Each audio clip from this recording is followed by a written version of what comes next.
నిర్ధారణకు అంతిమ నిర్ణయం డిఎన్ఏ టెస్ట్. ఉన్నది ఉన్నట్లుగా వాస్తవాలను శోధించి వివరించేది మన డిఎన్ఏ టీవీ. మన రాష్ట్రం, మన ఛానల్. నమస్కారం, డిఎన్ఏ న్యూస్ కి స్వాగతం. ముందుగా ముఖ్యాంశాలు. జైల్లో కేజ్రీవాల్ ను వేధిస్తున్నారు ఆప్ ఎంపీ సంజయ్ సింగ్. టీడీపీ పాలనలో చేనేత కార్మికులు ఎన్నో కష్టాలు పడ్డారు, సీఎం జగన్ వెల్లడి. సీఎం జగన్ పై విరుచుకుపడ్డ టీడీపీ అధినేత చంద్రబాబు. జగన్ ఒంటరిగా రావటం లేదని, జగన్ సవాలతో వస్తున్నాడని, తాను మాత్రం నేతలతో కలిసి వస్తున్నానని వెల్లడి.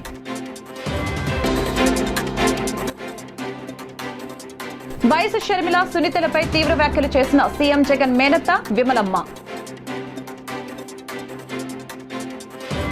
తిహార్ జైల్లో ఢిల్లీ ముఖ్యమంత్రి అరవింద్ కేజ్రీవాల్ ను వేధిస్తున్నారని ఆమ్ ఆద్మీ పార్టీ ఎంపీ సంజయ్ సింగ్ ఆరోపించారు. ప్రధాని నరేంద్ర మోదీ కేంద్ర ప్రభుత్వ సూచనల ఆధారంగా కేజ్రీవాల్ కు భారత రాజ్యాంగం కల్పించిన ప్రాథమిక హక్కులను హరిస్తున్నారని విమర్శించారు. శనివారం ఉదయం ఢిల్లీలో సంజయ్ సింగ్ ప్రెస్ కాన్ఫరెన్స్ ఏర్పాటు చేసి మాట్లాడారు. जंगले के आर पार बैठ के ऐसे ही होनी है और किसी भी तरह से आपकी मुलाकात फेस टू फेस फिजिकल मुलाकात नहीं कराई जाएगी. मैं पूछना चाहता हूं तिहाड़ जेल के प्रशासन से, मैं पूछना चाहता हूं भारत के प्रधानमंत्री से, मैं पूछना चाहता हूं देश के गृह मंत्री से, एक उदाहरण बताओ जब से तिहाड़ जेल बनी है, एक नाम बताओ कि किसी निर्वाचित मुख्यमंत्री की मुलाकात किसी निर्वाचित मुख्यमंत्री से ऐसे आपने कराई है. एक नाम बताइए ना आप. मैं जानता हूं कितने लोगों की मुलाकात वहां पे फिजिकल होती है, ऑफिस में बिठा के कराया जाता है. एक नाम बताइए जब से ये तिहाड़ जेल बनी है, एक नाम बताओ प्रधानमंत्री जी, एक नाम बताइए अमित शाह जी. आप अरविंद केजरीवाल जी को अपमानित करना चाहते हैं, आप भगवंत मान जी को अपमानित करना चाहते हैं, आप केजरीवाल का मनोबल तोड़ना चाहते हैं, इस तरीके से उनके परिवार को अपमानित कर रहे हैं. उनसे मिलने के लिए एक मुख्यमंत्री जा रहा है, उसको अपमानित कर रहे हैं. बड़े से बड़े చేనేత రంగాన్ని ఏనాడు పట్టించుకోని చంద్రబాబు రంగులు మార్చిన మేనిఫెస్టోతో మళ్లీ వస్తున్నారని ఏపీ సీఎం జగన్ అన్నారు. మేమంతా సిద్ధం యాత్రలో భాగంగా గుంటూరు జిల్లాలో బస్సు యాత్ర కొనసాగిస్తున్న వైసీపీ అధినేత జగన్ మంగళగిరిలో చేనేత కార్మికులతో ముఖాముఖి నిర్వహించారు. చేనేతల బతుకులు మార్చే నాయకుడిని మాత్రమే ఎన్నుకోవాలని తెలిపారు. చేనేత రంగాన్ని చంద్రబాబు ఏనాడు పట్టించుకోలేదని ఆరోపించారు. టీడీపీ పాలనకు వైసీపీ పాలనకు తేడాను గమనించాలని తెలిపారు. 2014లో మేనిఫెస్టోలో చేనేతలకు 2 పేజీల హామీలు ఇచ్చిన చంద్రబాబు ఏ ఒక్క హామీ నెరవేర్చలేకపోయిన విషయాన్ని గుర్తు చేసుకోవాలని అన్నారు. ఇప్పుడు మళ్లీ ఇంటింటికి కేజీ బంగారం ఇస్తానని అంటున్నాడు. హామీలు ఇచ్చి గాలికి వదిలివేసే నేతలు కావాలో, అభివృద్ధి చేసే పాలకులు కావాలో ప్రజలే నిర్ణయించుకోవాలని జగన్ అన్నారు. ఈరోజు వైఎస్ఆర్ నేతన్న నేస్తం పథకమే కాదు, మిగిలిన పథకాలన్నీ కూడా, నేతన్న నేస్తంగమే కాదు, పెన్షనే కాదు, మిగిలిన పథకాలన్నీ కూడా ఈరోజు ప్రతి ఒక్కరికి కూడా అందుతా ఉన్నాయి. అమ్మఒడైతేనేమి, చేయూతలైతేనేమి, ఈ మాదిరిగా ప్రతి పథకము కూడా, ఆసరా అయితేనేమి, సున్నా వడ్డీ అయితేనేమి, ఈ మాదిరిగా ప్రతి పథకము కూడా ఈరోజు మొత్తంగా ప్రతి ఒక్కరికి కూడా, నా అక్క చెల్లెమ్మలకు అందరికీ కూడా అందుతా ఉన్న పరిస్థితులు కనిపిస్తూ ఉన్నాయి. ఈ అందులో భాగంగా చూస్తే వీటికి సంబంధించి కూడా దాదాపుగా మరో 1,06,000 మందికి, మరో ఇతర సంక్షేమ పథకాలు మరో 871 కోట్ల రూపాయలు కూడా అందుకున్న పరిస్థితులు కూడా కనిపిస్తూ ఉన్నాయి. నేను ఇవన్నీ కూడా ఎందుకు నేను చెప్తా ఉన్నాను అనంటే, కారణం ఏమిటి అనంటే, ప్రతి అడుగులోనూ కూడా మీరు ముందుండాలి, మీరు బాగుపడాలి అని ఆలోచన చేసిన, చిత్తశుద్ధితో చేసిన ప్రభుత్వం మనది. కాబట్టి రాజకీయంగా కూడా ఇక్కడ చేనేతలు ఎక్కువ ఉంటే మీ బిడ్డ ఏం చేశాడు? ఆర్కేని పిలిచి మాట్లాడి, ఆర్కే ఇది చేనేతలకు ఇవ్వాలి, సహకరించు అని చెప్పి ఆర్కేను సీఎం జగన్పై టీడీపీ అధినేత చంద్రబాబు విమర్శనాస్త్రాలు సంధించారు. జగన్ ఒంటరి కాదని, జగన్ శవాలతో వస్తున్నాడని, తాను మాత్రం నేతలతో కలిసి వస్తున్నామని వ్యాఖ్యానించారు. సిగ్గు లేకుండా అబద్దాలు చెప్పడంలో జగన్ దిట్ట అని విమర్శలు గుప్పించారు. మొత్తం మీరు చూస్తే తీవ్రమైన సంక్షోభంలో ఉన్నారు. రైతాంగం అప్పుల పాలైపోయారు, ఆత్మహత్యలు చేసుకుంటున్నారు. ఇక్కడ చూస్తే మిరప, అదే మరి ధాన్యం రైతులైతే ఎంత ఇబ్బంది పడ్డారో అంత ఇబ్బందులు పడ్డారు. ఒక ప్రభుత్వం బాధ్యతగా చేయవలసినటువంటి కాలువల్ని, పంట కాలువల్ని తవ్వాలి. అదే మారిగా మురుగు కాలువలు మెయింటైన్ చేయాలి. అప్పుడే ఎప్పుడన్నా వరద వస్తే పొలాలు మునిగిపోకుండా ఉంటాయి. ఆ కనీస బాధ్యత చేయకుండా మీ పొలాలను ముంచేసిన వ్యక్తి ఈ జగన్మోహన్ రెడ్డి. నా జీవితంలో ఎవరిని ఇలాంటి వాళ్ళు చూడలేదు. నేను ఒకటే అడుగుతున్నా మిమ్మల్ని అందరినీ, ఈ 5 ఏళ్ల పాలనలో మీ జీవితాలు మారాయా? మీ ఆదాయం పెరిగిందా? మీ ఖర్చులు తగ్గాయా? జీవన ప్రమాణాలు మెరుగైనాయా? తమ్ముళ్ళు, ఒక్కసారి చూస్తే 5 ఏళ్లలో లాభపడింది 5 మంది. ఆ 5 మందిని చూస్తే మొదటి వ్యక్తి జగన్మోహన్ రెడ్డి, రెండో వ్యక్తి విజయసాయి రెడ్డి, మూడో వ్యక్తి సజ్జల, నాలుగో వ్యక్తి సుబ్బారెడ్డి, 5వ వ్యక్తి పెద్దిరెడ్డి. ఈ 5 మంది తప్ప ఎవరన్నా బాగుపడ్డారా తమ్ముళ్ళు అని అడుగుతున్నా. ఎవ్వడు బాగుపడలా. వైఎస్ షర్మిల, సునీతపై తీవ్ర వ్యాఖ్యలు చేసిన సీఎం జగన్, మేనత్త విమలమ్మ, షర్మిల, సునీత ఇద్దరు కలిసి వ్యక్తిగత ఎజెండాతోనే అవినాష్ జగన్ ను టార్గెట్ చేశారని ఆరోపించారు. జగన్ వ్యతిరేక శక్తులంతా షర్మిల చుట్టూ చేరారని, వ్యక్తిగత లాభం కోసం వివేక హత్య కేసును వాడుకుంటున్నారని మండిపడ్డారు. వైఎస్ కుటుంబ పరువును ఇద్దరు ఆడపడుచులు కలిసి రోడ్డు మీదకు తీసుకువస్తున్నారని విమలమ్మ ఆరోపించారు. షర్మిల, సునీత ఇప్పటికైనా మారాలని సూచించారు. వివేకమన్నను గాని ప్రేమించే వాళ్ళు ఎంత మంది ఉన్నారు. రాజశేఖరన్నను ఇప్పటికి కూడా కోట్లాది మంది మనసులో పెట్టుకొని ఆరాధిస్తున్నారు. నేను మీటింగ్స్కి వెళ్ళినప్పుడంతా ఎంత ప్రేమగా నన్ను ఆహ్వానిస్తారు. It's because of him only. మరి వివేకమన్నను చంపిన వాళ్ళు వివేకమన్న నాకు క్లోజ్ కాదా? ఒకగాని ఒక చెల్లెల్ని నన్ను నెత్తిన పెట్టుకుని చూసుకునేవాడు. వాళ్ళిద్దరికి ఉన్న ప్రేమ కంటే నా ప్రేమ ఎక్కువ అండి. నేను గట్టిగా చెప్పగలను. వివేకమన్న అంటే నాకు చాలా ఇష్టం. మరి నాకు బాధగా ఉండదా? కానీ వాళ్ళు ఇవన్నీ రాజకీయంలో చేర్చి ఇంత అన్యాయంగా మాట్లాడుతుంటే ఏం చేయాలో తెలియని పరిస్థితిలో వాళ్ళ ఇంట్లో వాళ్ళందరూ ఏడుస్తున్నారండి. వీళ్ళిద్దరి పర్సనల్ అజెండాతో పర్సనల్గా వాళ్ళు ఎన్ని కక్షలు పెట్టుకున్నారు జగన్ మీద కానీ అవినాష్ మీద కానీ. దీనివల్ల ఏమవుతుంది, రాష్ట్రం అంతా అల్లకల్లోలం అయిపోతా ఉంది. పులివెందుల్లో రాజశేఖరన్న, వివేకమన్న ఫ్యాక్షనిజం ఉండకూడదని చెప్పి మా నాన్న ఉన్నప్పటి నుంచే మొదలుపెట్టారు. ఫ్యాక్షనిజం ఉండకూడదని. నాన్నని చంపినప్పుడు కూడా ఏమీ యాక్షన్ తీసుకోవద్దని మా అమ్మ అందరినీ కోరింది. అట్లా కామ్గా జరిగిపోతూ ఉంది. ఇటువంటి సమయంలో రాత్రి ఆమె అక్కడ వెళ్ళినప్పుడు ఎంత అల్లకల్లోలం. వాళ్ళు కార్యకర్తలు వీళ్ళని కొట్టుకోవడము, రాళ్ళు వేసుకోవడం ఇవన్నీ న్యాయంగా ఉన్నాయండి? సమాధానంగా శాంతి సమాధానాలతో ఉన్న వాళ్ళని ఇట్లా అల్లరి పెట్టడం ఎంత మాత్రం సమంజసం? ఇవన్నీ కూడా అండి, దయచేసి వాళ్ళు చూస్తే అమ్మాయిలారా మేనత్తగా చెప్తున్నా, దయచేసి మీరు మారండి. ఇప్పటికైనా నోరు మూసుకోండి. This is not correct. రాష్ట్రాన్ని పాడు చేస్తున్నారు. జగన్ ప్రభుత్వంలో పేదలందరికీ సంక్షేమాలు అందుతున్నాయి. ఎంత హ్యాపీగా ఉన్నారో నేను చూస్తున్నా. మరి వాళ్ళ అటువంటి ప్రభుత్వాన్ని పడగొట్టాలని మీరు ప్రయత్నం చేస్తున్నారే. మీకు అసలు కరుణ, జాలి ఏం లేదా? మీరే ఆలోచించుకోండి. వైసీపీ సభ్యత్వానికి పార్టీకి రాజీనామా చేస్తున్నట్లు ప్రకటించిన మంగళగిరికి చెందిన బీసీ నేత పారేపల్లి మహేష్, మంగళగిరి వైసీపీ ప్రాథమిక సభ్యత్వానికి రాజీనామా చేస్తున్నట్లు ప్రకటించిన వైసీపీ నేత, స్వర్ణకార సంఘం జిల్లా అధ్యక్షులు పారేపల్లి మహేష్ త్వరలో భవిష్యత్తు కార్యాచరణ ప్రకటిస్తామని వెల్లడించారు. పూర్తి అండదండగా ఉండి ఏ మాత్రం కూడా వెనకడుగు వేయకుండా నిద్రాహారాలు మాని అప్పుడు ఉన్న ఆళ్ల రామకృష్ణారెడ్డి గారిని గెలిపించుకోవడం జరిగింది.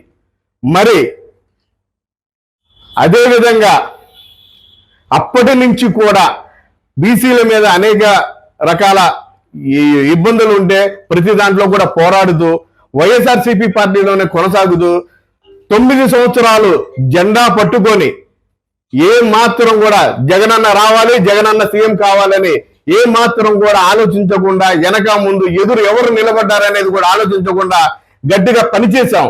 కానీ ఈ రోజు వరకు కనీసం గుర్తింపు కానీ మినిమం విలువలు కూడా లేవు. జగనన్న నమ్ముకొని చాలా దారుణంగా ఇబ్బందులు పడ్డాం. మాకు ఎటువంటి న్యాయం జరగలేదు. ఫైనాన్షియల్ గా ఆర్థికంగా ఎంతో నష్టపోయాం. జగనన్న నమ్ముకొని వ్యాపారంగా కానీ అనేక రకాల ఇబ్బందులు పడ్డాం. అయినప్పటికీ మళ్ళీ జగనన్న కావాలి, సీఎం కావాలని మేము తిరిగాము. కనీసం మినిమం ఈ రోజు బస్సు యాత్రలో భాగంగా మేము బీసీ సంక్షేమ సంఘం తరఫున మరి స్వర్ణకార సంఘం తరఫున కూడా రిప్రజెంటేషన్ తయారు చేసుకొని ఒక 350 మంది రత్నాల చెరువు కార్నర్ లో నుంచొని బీసీ జెండాలు ఊపినా కూడా కనీసం మా ముఖం వెంక కూడా చూడకుండా వెళ్ళిపోయాడు సీఎం గారు. కేవలం బీసీలు అని చెప్పుకోవడమే తప్ప బీసీ నాయకులు, బీసీలుగా కష్టపడ్డ వారికి ఎక్కడా కూడా మేలు జరగలేదు, ఏ రకమైన న్యాయం చేయలేదు. అందుకని నేను బీసీ సంక్షేమ సంఘం జిల్లా అధ్యక్షుడిగా ఉన్నాను. బీసీలకు ప్రయారిటీ కావాలని అడుగుతున్నాం. కానీ నాకైతే మాటల్లో తప్ప చేతల్లో కనపడలేదు. అదేవిధంగా స్వర్ణకార సంఘం అధ్యక్షుడిగా ఉండి మరి నిరాదీక్షలు చేయడం జరిగింది. నిజంగా ప్రభుత్వం ఇవ్వదలుచుకుంటే జీవో ఇవ్వడానికి ఎన్ని రోజులు పడుతుందండి? ఖచ్చితంగా మభ్యపెట్టే దిశగానే చేశారనేది నా అభిప్రాయం. అందుకనే నేను ఈరోజు వైఎస్ఆర్సీపీ పార్టీ నుంచి పూర్తిగా తప్పుకుంటున్నాను. నా మనసు చాలా బాధపడుతుంది. మానసికంగా కూడా నేను చాలా ఆర్థికంగాను మానసికంగాను చాలా నష్టపోయాను. ఈ పార్టీకి ఇక గుడ్ బై. భద్రాచలం శ్రీ సీతారామచంద్ర స్వామి వారి ఆలయంలో శ్రీరామనవమి ఏర్పాట్లను శనివారం భద్రాద్రి కొత్తగూడెం జిల్లా కలెక్టర్ ప్రియాంక ఆలా పరిశీలించారు. ఈ నెల 17న జరగనున్న సీతారాముల కళ్యాణ పనుల్ని జిల్లా అధికారులు, ఆలయ కార్యనిర్వహణాధికారి రమాదేవితో కలిసి పర్యవేక్షించారు. ఈ సందర్భంగా విలేకరులతో మాట్లాడారు. అందరికీ నమస్కారం. ఈరోజు మన భద్రాద్రి కొత్తగూడెం జిల్లాలో 17th and 18th నాడు జరిగే శ్రీరామనవమి రోజు కళ్యాణం అండ్ పట్టాభిషేకం గురించి ఏదైతే అరేంజ్మెంట్స్ ఉన్నాయో అవి చూడడానికి ఇక్కడ రావడం జరిగింది. All the senior officers, temple and concern officers అందరూ కూడా ఇక్కడ రావడం జరిగింది. ముఖ్యంగా మేము ఎవరైతే మనకి ఈసారి భక్తులు రానున్నారు, ఫస్ట్ ఒక 30,000 ఎక్స్పెక్ట్ చేస్తున్నాము. ప్రతి సంవత్సరం లాగానే ఈసారి కూడా ఇంకా ఈసారి ఎక్కువ కూడా ఎక్స్పెక్ట్ చేస్తున్నాము. సో దాంట్లో భాగంగానే ఈరోజు అరేంజ్మెంట్స్ చూడడానికి ఇక్కడ రావడం జరిగింది. సో ముఖ్యంగా భక్తులకి ఎలాంటి అసౌకర్యం కలగకుండా, ఎక్కువ ఎండ తీవ్రత వలన ఎలాంటి వాళ్ళకి ప్రాబ్లమ్స్ రాకుండా చూడడానికి డ్రింకింగ్ వాటర్ పాయింట్స్ కానీ, దెన్ షేడ్ ఫెసిలిటీస్ కానీ, మొత్తం టెంపుల్ చుట్టూ ఇంకా భద్రాచలం టౌన్ అంతా కూడా sufficient number of drinking water points కూడా పెట్టడం జరుగుతుంది.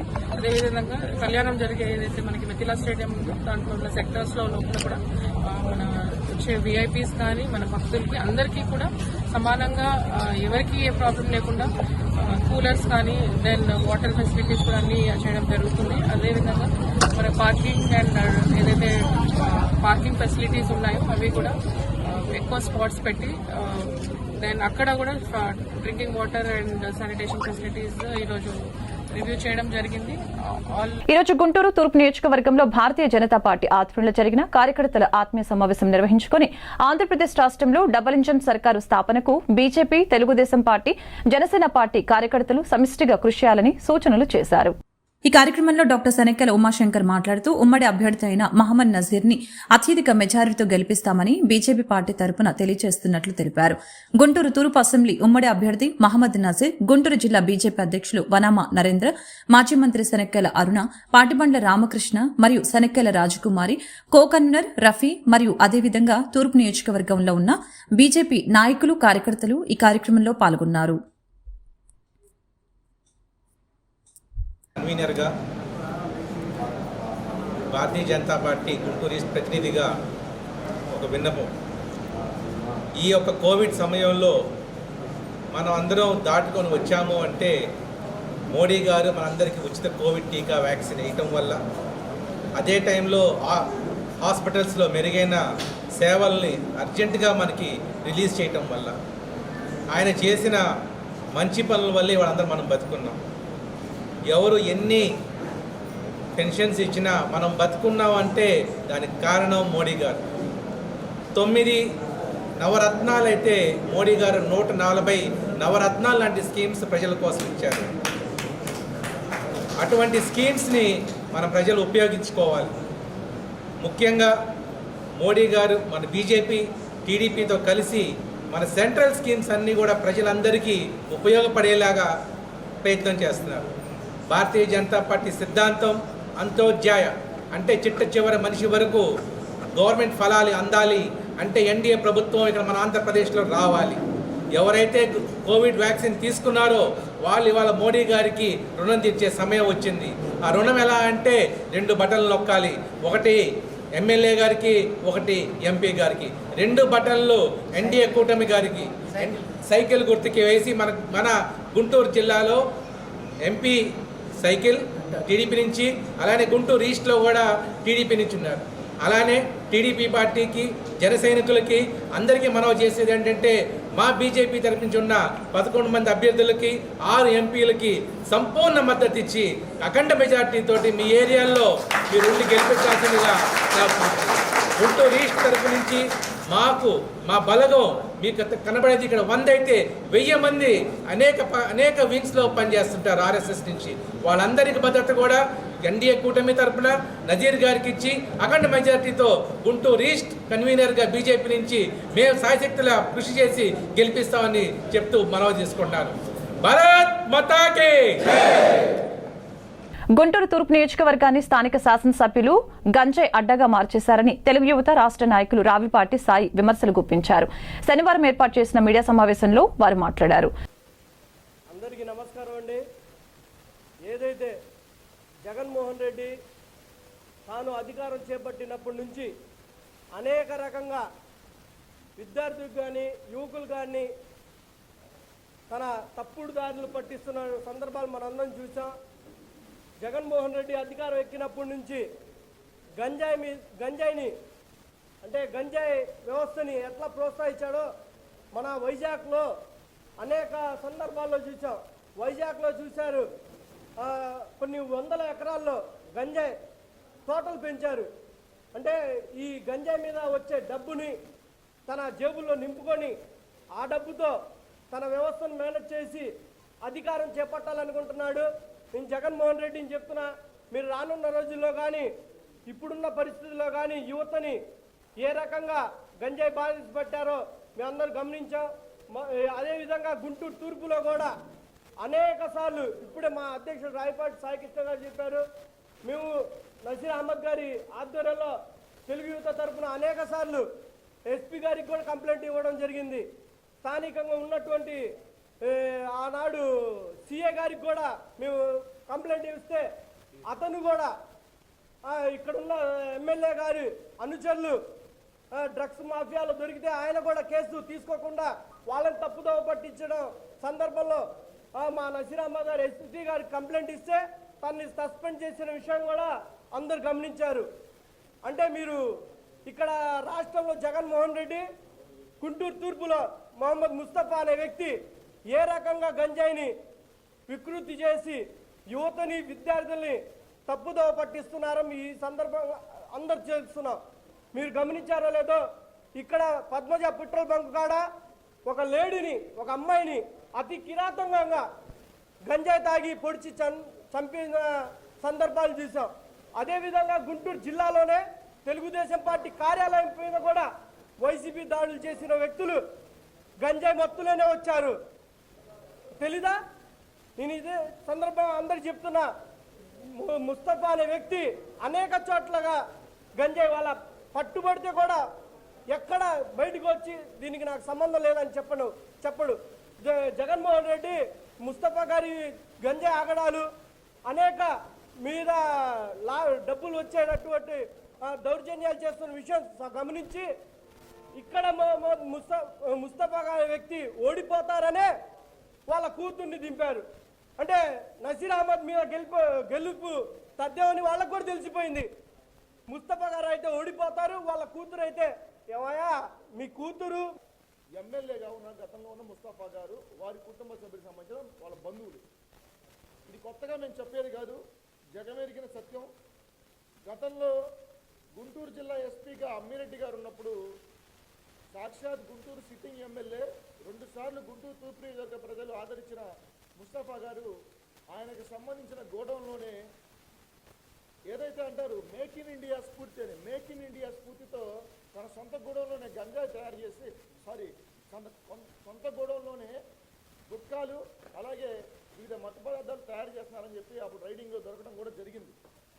తర్వాత ఒక గుంటూరు తూర్పుని కాదు, రాష్ట్రం మొత్తం మీద గతంలో అన్నపూర్ణగా ఉన్న ఆంధ్ర రాష్ట్రం, బియ్యం ఎగుమతుల్లో ప్రథమ స్థానంలో ఉన్న ఆంధ్ర రాష్ట్రం, అలాగే గుంటూరు ప్రధానంగా గుంటూరు చూసుకుంటా ఉంటే అటు మిర్చి కానివ్వండి, కాటన్ కానివ్వండి, పొగాకు కమర్షియల్ క్రాప్కి 1,00,000 కోట్ల టర్నోవర్ గుంటూరు నుంచి జరుగుతూ ఉంటుంది. అంత పేరుగాంచిన గుంటూరుని ఈరోజు గంజాయికి అడ్డాగా మార్చేశారు. ప్రధానంగా గుంటూరు మొత్తం ఓవరాల్ టౌన్ కానివ్వండి, రూరల్లో చూసుకుంటే ఎక్కువ శాతం గంజాయి కానివ్వండి, మత్తు పదార్థాల వినియోగం కేవలం గుంటూరు తూర్పు నియోజకవర్గంలోని సుద్దపల్లి డొంక కావచ్చు, అటు నెహ్రూ నగర్ కావచ్చు, అలాగే ఇటు ఆనందపేట వైపు కావచ్చు, శ్మశానాలు ఉంటాయి అది అటువైపు కావచ్చు, అటు ప్రధానంగా ఎక్కువ వినియోగం జరుగుతూ ఉంది. దీన్ని కట్టడి చేయడంలో పోలీస్ శాఖ ఎందుకు విఫలమవుతుంది అంటే వెనక అధికార పార్టీ నేతలు అండదండలు ఉండబట్టే కదా. అధికార పార్టీ వైకాపా సంబంధించిన సాక్షాత్ శాసనసభ్యుడే తన బంధుమిత్రులతో ఈ తతంగం సాగిస్తున్నారని చెప్పి పెద్ద ఎత్తున చిన్న పిల్లల్ని అడిగిన గుంటూరు నియోజకవర్గంలో చెప్తా ఉంటారు. ఇప్పుడే మా సోదరుడు చెప్తా ఉన్నాడు, అటు నెహ్రూ నగర్ వైపు ముస్తఫా గారి బంధువే డైరెక్ట్గా గంజాయి అమ్ముతూ ఉంటారంట. ఎవరు బయటికి వచ్చి మాట్లాడే పరిస్థితులు చెప్తా ఉన్నారు. అట్లాగే చూసుకుంటా ఉంటే బీహార్ మాజీ ముఖ్యమంత్రి బడుగు బలహీన వర్గాల రిజర్వేషన్ సాధకుడు స్వర్గీయ బిపి మండల్ వర్ధంతి సభ శనివారం ఘనంగా జరిగింది. ఇన్నర్ రింగ్ రోడ్లోని చిల్లీ సెంటర్ వద్ద గల మండల్ విగ్రహానికి ఎమ్మెల్సీ యేసురత్నం, బీసీ సంక్షేమ సంఘం రాష్ట్ర నాయకులు కేసన శంకర్రావు, యువజన నాయకులు క్రాంతికుమార్, పలువురు బీసీ సంఘాల ప్రతినిధులు హాజరై ఆయన విగ్రహానికి పూలమాలలు వేసి ఘనంగా నివాళులర్పించారు. అనంతరం మీడియాతో వారు మాట్లాడారు. బీసీ రిజర్వేషన్ల పితామహుడు, భారతదేశంలో పేద వర్గాలకి మొట్టమొదటిసారిగా 27% రిజర్వేషన్లో సాధించి పెట్టినటువంటి మహానుభావుడు బిపి మండల్ 40వ వర్ధంతి సందర్భంగా ఈరోజు గుంటూరు నగరంలో చిల్లీ సెంటర్ నందు గల బిపి మండల్ విగ్రహానికి పూలమాలలు వేసి ఘనంగా నివాళులు అర్పించినటువంటి SC, ST, BC, minority, Yadava సంఘాలందరికీ కూడా, బీసీ సంఘాలందరికీ కూడా ప్రత్యేకమైనటువంటి ధన్యవాదాలు. మిత్రులారా, ఈ దేశంలో బీసీలు అత్యంత వెనుకబడినటువంటి పరిస్థితుల్లో ఉన్నప్పుడు ఈ బీసీలకి రిజర్వేషన్ లేకపోతే మొత్తం సమాజం వెనకబడిపోతుందని చెప్పి ఒక గొప్ప ఆశయంతో, ఆలోచనతో మరి ఈ దేశంలో 27% బీసీలకి రిజర్వేషన్లో కల్పించినటువంటి గొప్ప నేత బిపి మండల్. ఆయన యొక్క ఆశయాలను కొనసాగించాలి. అలాగే ఎంప్లాయీస్ ఎవరైతే ఉన్నారో, ఎవరైతే ఈ యొక్క 27% రిజర్వేషన్లు అమలు చేసుకుంటున్నారో వారు క్రింది స్థాయి, గ్రామ స్థాయిగా ఉన్నటువంటి బీసీలని విస్మరించకుండా బాధ్యతతో 27% లబ్ధి పొందినటువంటి బీసీలందరూ కూడా సమాయత్తమయ్యి అట్టడుగు బీసీలని కలుపుకొని ఒక చైతన్యం తేవాల్సినటువంటి, ఒక బీపీ మండల్ స్ఫూర్తితో చైతన్యం తేవాల్సిన ఆవశ్యకత ఉందని చెప్పి అభిప్రాయపడతా ఉన్నాం. జాతీయ బీసీ బహుజన ఫ్రంట్ రాష్ట్ర అధ్యక్షులు తాటికొండ నరసింహారావు. గుణదల ఫ్లైఓవర్ నిర్మాణానికి శంకుస్థాపన చేసి 5,535 రోజులు పూర్తయినా ఇప్పటికీ మొండిగోడలు, శిలాఫలకాలు మిగిలాయని సిపిఎం సెంట్రల్ అభ్యర్థి సిహెచ్ బాబురావు తెలిపారు. టీడీపీ, వైసీపీలు సిగ్గుపడాలని, 3 ప్రభుత్వాలు మారిన ఈ ఫ్లైఓవర్ కు అతీగతి లేదని తెలిపారు. కమ్యూనిస్టుల పాలనలో విజయవాడలో అనేక ఫ్లైఓవర్లు నిర్మించామని, ప్రజలు విజ్ఞతతో ఆలోచించి అభివృద్ధి చేసే కమ్యూనిస్టులను గెలిపించాలని ఆయన కోరారు. ఎన్నికల ప్రచార కార్యక్రమంలో భాగంగా సిపిఎం విజయవాడ సెంట్రల్ అభ్యర్థి సిహెచ్ బాబురావు గుణదల ఉలవచారు కంపెనీ వద్ద ప్రారంభించి ఆదర్శ కాలనీ, కార్మెల్ నగర్, షిరిడి సాయినగర్, ప్రశాంతి కాలనీలో పర్యటించారు. ఈ సందర్భంగా ప్రజల వద్దకు వెళ్లి ప్రస్తుత ప్రభుత్వ వైఫల్యాలను వివరిస్తూ ఓట్లు అభ్యర్థిస్తూ ముందుకు సాగారు. ఈ సందర్భంగా బాబురావు మాట్లాడారు. గుణదల ఫ్లైఓవర్ నిర్మాణానికి శంకుస్థాపన చేసి 5,535 రోజులు పూర్తయిందని, టీడీపీ వైసీపీలు సిగ్గుపడాలని దుయ్యపట్టారు. గత ప్రస్తుత ప్రభుత్వాల నిర్లక్ష్యానికి శిలాఫలకాలు సిగ్గుపడుతున్నాయని అన్నారు. 3 ప్రభుత్వాలు మారాయి, 5 ముఖ్యమంత్రులు మారిన గుణదల ప్రజల తలరాత మారటం లేదని ఆవేదన వ్యక్తం చేశారు. ఒకప్పుడు పశువుల కోసం ఏర్పాటు చేసిన ఈ బ్రిడ్జిపైనే రాకపోకలు సాగించవలసి వస్తుందని తెలిపారు. ఉద్దేశపూర్వకంగానే బ్రిడ్జి పూర్తి చేయకుండా వైసీపీ, టీడీపీ, బీజేపీ ప్రభుత్వాలు కుట్ర పన్నుతున్నాయని ఆగ్రహం వ్యక్తం చేశారు.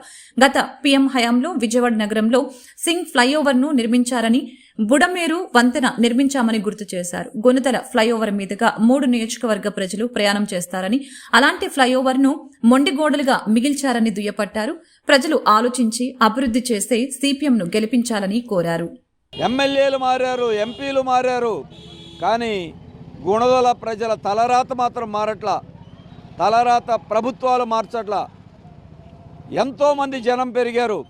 ఒకప్పుడు పశువుల కోసం రాకపోకలకి పెట్టినటువంటి బ్రిడ్జినే వాటికి దిక్కైంది. అవి కూలిపోవడానికి సిద్ధంగా ఉన్నాయి. నడవద్దని ఇంజనీర్లు రిపోర్ట్లు ఇచ్చారు. అయినా కొత్త బ్రిడ్జి కావాలని ఉద్దేశపూర్వకంగా గుణదలలో బ్రిడ్జి పూర్తి చేయకుండా అటు వైసీపీ, తెలుగుదేశం, బీజేపీ నాయకులు కుట్ర పన్నారు. వాళ్ళ ప్రయోజనాలే ముఖ్యం, జనం ఏమైపోయినా పర్లా. ఈ గుణదల కాదు, కృష్ణా, ఏలూరు, ఎన్టీఆర్ జిల్లాల నుండి పశ్చిమ నియోజకవర్గమైన, సెంట్రల్ నియోజకవర్గమైన రకరకాల ప్రాంతాల నుంచి ఈ బ్రిడ్జి మీద ప్రయాణం చేస్తారు. ఒక గుణదలకే కాదు. మరి వాళ్ళ అటువంటి నరకయాతన పడుతున్నారు. గంటల తరబడి ట్రాఫిక్ ఆగిపోతుంది. అనేక ఇబ్బందులు పడుతున్నారు. స్కూల్కి, కాలేజీలకి, ఆఫీసులకి, పనులకి ఏ టైంకి వెళ్తామో తెలియదు. ఈ ప్రాంతంలో ఉన్న స్థలాలున్నా ఇల్లు కట్టుకోవడానికి భయపడుతున్నారు. సొంత ఇల్లున్నోళ్ళు ఖాళీ చేసి వెళ్ళిపోయే పరిస్థితి ఏర్పడింది. ఇంకా ఎంతకాలం ఆగాలి? అందుకే బోండా ఉమామహేశ్వరరావు గారు ఎమ్మెల్యేగా పనిచేశారు, మల్లాది విష్ణు గారు ఎమ్మెల్యేగా పనిచేశారు, వెల్లంపల్లి శ్రీనివాస్ గారు రాష్ట్రానికే మంత్రిగా పనిచేశారు విజయవాడ నుండి. మీకు కనపడలేదా? మీరు వాళ్ళ తెలుగుదేశానికైనా వైసీపీకైనా ఈ సెంట్రల్ నియోజకవర్గంలో ఓట్లు అడిగే నైతిక అర్హత ఉందా? బ్రిడ్జి పూర్తి చేయలేను మీకు ఎక్కడుంది? ఒక బ్రిడ్జి పూర్తి చేయలేరు. విజయవాడను ఉద్ధరించాం, రాష్ట్రాన్ని బాగు చేశాం. అమరావతి రాజధాని అని ఒకళ్ళు, 3 రాజధానులు, 4 రాజధానులు ఒకరు మీరు చెప్పుకున్నారు. ఒక బ్రిడ్జి పూర్తి చేయాలి. హైదరాబాద్లో ఎన్ని ఫ్లైఓవర్లు ఉన్నాయి? విజయవాడలో 15 ఏళ్ళకు కూడా బ్రిడ్జి పూర్తి కాతే ఎన్ని ప్రభుత్వాలు కావాలి? ఎన్నేళ్ళు కావాలి మీకు? అందుకే ముగించే ముందు ముఖ్యాంశాలు మరొకసారి. జైల్లో కేజ్రీవాల్ ను వేధిస్తున్నారు ఆప్ ఎంపీ సంజయ్ సింగ్. టీడీపీ పాలనలో చేనేత కార్మికులు ఎన్నో కష్టాలు పడ్డారు, సీఎం జగన్ వెల్లడి. సీఎం జగన్ పై విరుచుకుపడ్డ టీడీపీ అధినేత చంద్రబాబు. జగన్ ఒంటరిగా రావటం లేదని, జగన్ సవాలుతో వస్తున్నాడని, తాను మాత్రం నేతలతో కలిసి వస్తున్నానని వెల్లడి.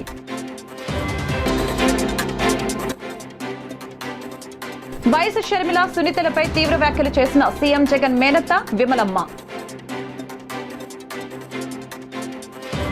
ఈ వార్తలు ఇంతటితో సమాప్తం. మరొక బులెటిన్ మళ్ళీ కలుద్దాం. నమస్కారం. నిజ నిర్ధారణకు అంతిమ నిర్ణయం డిఎన్ఏ టెస్ట్. ఉన్నది ఉన్నట్లుగా వాస్తవాలను శోధించి వివరించే మన డిఎన్ఏ టీవీ, మన రాష్ట్రం, మన ఛానల్.